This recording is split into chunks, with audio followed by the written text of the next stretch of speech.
Hey, Marta, thank you so much for joining me today. Thanks for having me. I'm excited to chat. Oh, I am too. This has been such a fun series for me where we're getting on an interview with all of our Become Influential Virtual Summit speakers. Yeah.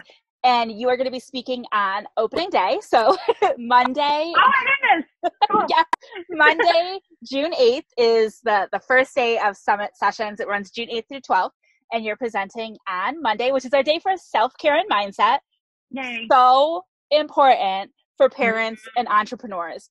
Yes. I said this in another episode, so I'm sorry for the broken record for all my listeners, but it's like the airplane mask. Like you Yep. have to take care of yourself before you can take Hmm. care of other people. So I Yes. feel like you are amazing at this. I love the content that you produce and the communities that you're building.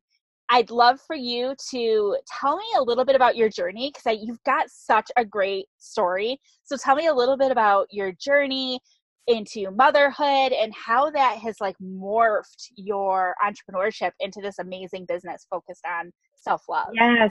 Thank you so much. And I'm so glad that you used that analogy of the mask because that's my favorite one.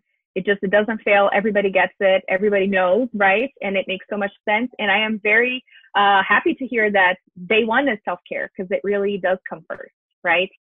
We hear a lot about, growing your business, all the techniques, and my talk is going to be focused on you can't really grow until you grow personally, which you grow at the same time as your business grows, but you are your business. So you have to grow in order for your business to grow. So self-care is super important. But about me, my entrepreneurship journey actually started, and I only realized this after I started my second business, when I was very young. So I'm originally from Brazil, and I started teaching English when I was 14. And it became a thing, like a little business that people paid me for classes, and they would come to my house. I would go to their house. And languages and translation interpretation has been my career and still is. I still work as an interpreter. But it was when I had triplets that my coaching business began because it was something that I needed for myself. All of a sudden, I felt kind of lost, identity crisis, major identity crisis with becoming a mom, and especially a mom to triplets. And at the time I was living in Brazil, and we moved to the US, back to the US when the kids were 9 months old. And it was a lot to process, being by myself, a first time mom, away from my family, my husband working during the day and having to take care of them by myself. And that's when I realized I needed to take care of me in order to be able to be present for them. And that's when, the business kind of unfolded with my needs of paying closer attention to my thoughts and my feelings, becoming more self-aware. And as I started sharing that on social media, I realized lots of other moms were going through the same struggles and not having anybody to talk to about this, or feeling like they needed to brush off those feelings and just deal with it, sacrifice themselves and their identity. And I decided that I wasn't going to sacrifice myself and my identity. I started encouraging other women to do the same. And that was helping me and has been helping me continue on with the work that I do with myself. And at first I was focusing a lot on moms, but at the same time, telling them to understand that there's more to their identities than just being a mom. And that's usually what leaves us feeling unfulfilled or just resenting our lifestyle with having to dedicate so much of our time to other people and to our kids, obviously. And with that, I didn't want to say, I'm here to help moms. I wanted to say, I'm here to help women, because that is my idea behind all of this, is understanding that women have so many facets. One of them is being a mom, if you're a mom, and then another one of them is being an entrepreneur, if you're an entrepreneur. And it's the self-awareness of all the little pieces that make up the puzzle of you is so important, so that you can take better care of yourself. You have to know yourself, to know your needs, so that you can take care of them instead of expecting other people to recognize your needs and be there for you all of the time. That's a lot of pressure on other people, right? And they have their own needs, their own insecurities, their own problems. So why not take that time to focus on yourself? And what I've realized is that this has equipped me to be there for my family more and to be there for my kids more, because I am having that personal fulfillment within myself and making myself whole with me, and then, passing that on to my kids and being more present for them. And this is something that I haven't even told you, but the other day, I don't know if you posted a picture on Facebook or it was reshared, and it was of you breastfeeding your babies. And I Yes. just have to tell you that picture, I imagine that like encompasses like your entire journey as a mom. Yes. And it was so powerful. And I swear, I said to my husband, I just feel like you were super mom in that picture. Oh, thank you. With like feeding two babies and the other baby waiting on the sideline. That's my life. Because I only have two hands and two boots. Oh. And I think it kind of ties into that story, just of, Yeah. I mean, I've only ever had one baby at a time. I have 4 kids, but I've only ever had one baby at a time. And even having just one baby at a time, you do lose that. You just lose a sense of yourself. Yeah. Because all of your energy is focused on this baby, which is part of the problem, right? Because all of your energy is focused on the baby, and Yes. you focus some of it on you. So I love that. I don't want to say I love that you were so drained by 3 babies, but I love that that you had that experience, and that you not only recognized how to help yourself, but that you've been able to like transition that into recognizing how you can help women in general. And I know you work with a lot of moms, but really women in general, because self-care is one of those tough things where it's and I got some of this from you, so it's probably going to sound familiar, but it's like you can listen to a self-care podcast, you can read a self-care book, you can do all these self-care things, and I do those things, and you get this like surge of empowerment, and then life gets in the way again, and it's like this constant struggle. So you really need a routine, something consistent, and that's what I love that you bring to the table. So can you tell me a little bit about the actual session? Let's like dive into the meaty goodness of what you're going to be teaching us in June.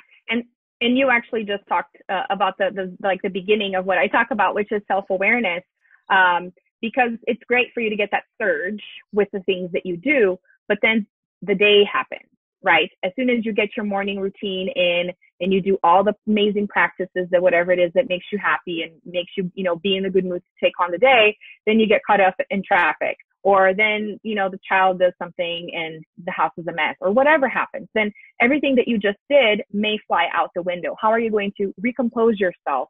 And this is what I believe that we should be gearing towards. It's not just depending on that momentary surge that with whatever practice that we do, is keeping that throughout our day.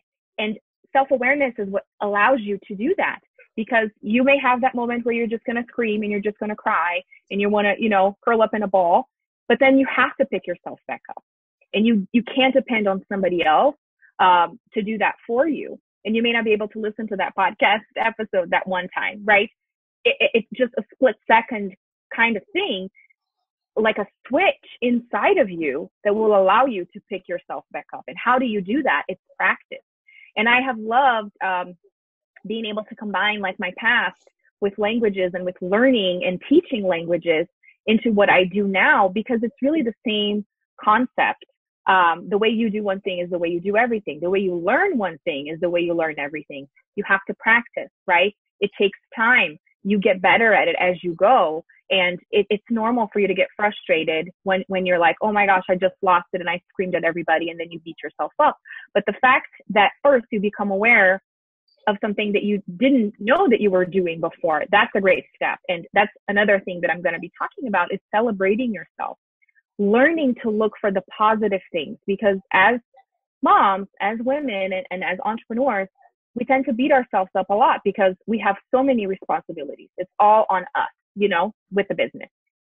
And so, you're your own accountant, you're your own, for the most part, for most entrepreneurs. And whenever you make one mistake, or whenever you get that one negative feedback, the whole world comes falling down. And then how do you pick yourself back up? You wait for that other positive feedback, or you wait for that other enrollment so that you're happy about yourself? No, you have to be able to celebrate yourself all of the time and not depend on that external validation.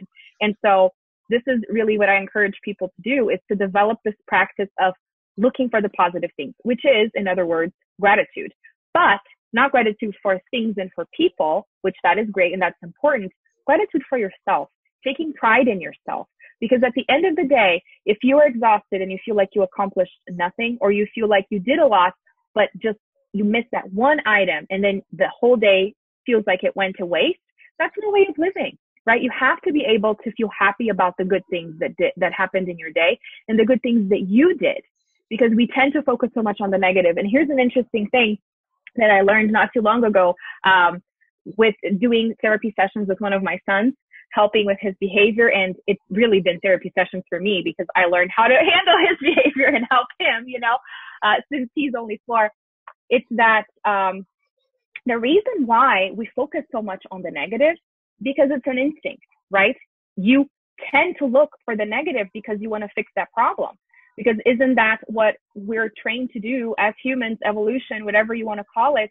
Whenever you see smoke, you start getting worried, right? Whenever you hear a weird noise, oh my gosh, I need to fix it. So you're trained, your brain has been trained instinctively to look for the things that are wrong so that you can fix it, right? But sometimes there's nothing to fix, especially when it's your feelings. And you have to be able to embrace those feelings, acknowledge them and let it go, or switch them into something positive. So it's not that there's something wrong with you for focusing so much on the negative. That's really human nature. But let's retrain yourself, since there's no imminent danger, to focus on the positive things, especially the positive things about yourself. Wow, I feel like that is so powerful. That makes so much sense.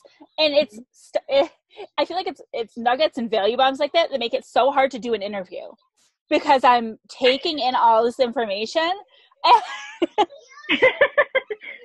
Man, it's like fight or flight. Like you're searching for the danger. Mm-hmm. And when there is no danger, your mind will take something that isn't dangerous and make it feel dangerous. Yeah. And then that's when anxiety and overwhelm comes into play. Well, and to tie back, I didn't explain how that relates to my son, is that because the focus of the therapy is you have to acknowledge when he does positive things more. And we don't do that. Oh, you asked me for some juice. You actually said please. Because he actually says it, I don't even pay attention or acknowledge that. I only pay attention when he doesn't say it. You know what I mean? I only pay attention when he screams or when he whines. And then he keeps doing it because that's what caught my attention, instead of focusing on the good things. And we do this with everything. Again, with the negative feedback from clients or whatever, that's, it ruins our whole day, because that's where our focus is. What if you switch your focus to how amazing you are? Things are going to change, and they're going to change fast. Oh, that is so amazing. Well, if that doesn't make you want to join your session, I don't know what will. Because I can't wait for a more in-depth training into how to implement these concepts into everyday life, and not only implement them, but like we talked about in the beginning, bringing it full circle, being able to practice and make them a part of the routine, so that it's not just like that podcast that once it's off, and then something else replaces it. I think that's the most important part. Now, before we totally wrap up though, I just, I'm going to put you on the spot for a minute. Okay. I like it. Don't get too nervous. But I just want to humanize you a little bit, because you still struggle with stuff, right? There's no perfect answer. And I think that almost just to make sure that people aren't too hard on themselves, even being the expert in this topic, there are still struggles, right? That's where community and stuff comes in. Yes. And this is exactly why I do what I do, because I have realized, and this is what I've realized with, being a teacher too, is that teachers, they have to share so that they can help themselves, and so that I'm not in my head so much. When I talk, it helps me, because I need this more than anybody. And this is what I have been able to understand about myself, and then help other women do, is that so much of my life I have spent, and this is because of my personality type, and I encourage people to take an Enneagram test and all the things. And I'll talk more about this in my session too, is that I, like, instinctively or innately and because of my upbringing, have trained myself to depend so much on other people's validation and on recognition. And this has been the biggest struggle for me into, you know, being a mom to 3 kids, is that I've kind of had to share the spotlight with my kids. And that was really hard for me, especially with the loss of identity there. And instead of waiting for others to say, oh, you're amazing, which they still do. People still praise me for all of this, but it's never enough. You know, I came to a point where I understood that no matter how many compliments or recognitions I would get, I would still feel empty. And I still struggle with that. And this has helped me a lot because I have been pouring into myself more and saying, I am amazing, and reminding myself, I don't need anybody to tell me this. Even if people tell me, it's not going to be enough, you know, but I can't depend on that because I can control when people are going to compliment me or not.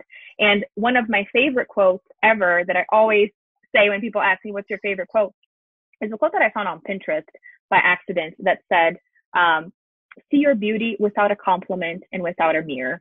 And this is what I try to remind myself all of the time, because we have to be able to see our value and our worth without having to have somebody show it to us.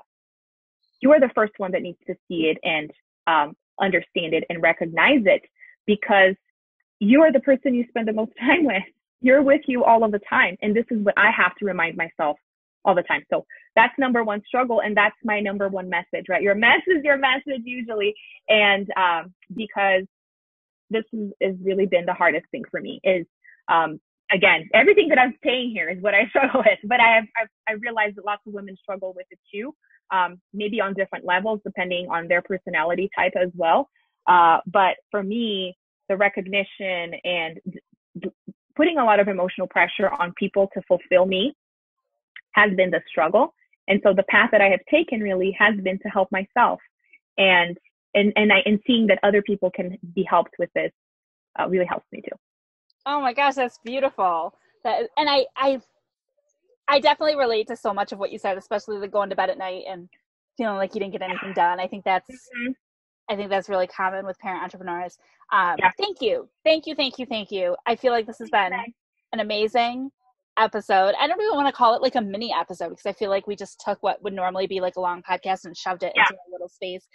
Still has all the value there. And I encourage everybody who's listening to grab your free ticket at becomeinfluential.com, totally free. Make sure that you are signed on and ready for Marta's session on Monday, June 8th. Don't skip this one. You'll have access to that recording too for 24 hours with a free ticket, or year-long access if you opt for that all access pass. Thank you so much for joining me today and for everything that you're pouring into the summit, helping to make it amazing. I appreciate you so much for inviting me, Meg. This is going to be so fun.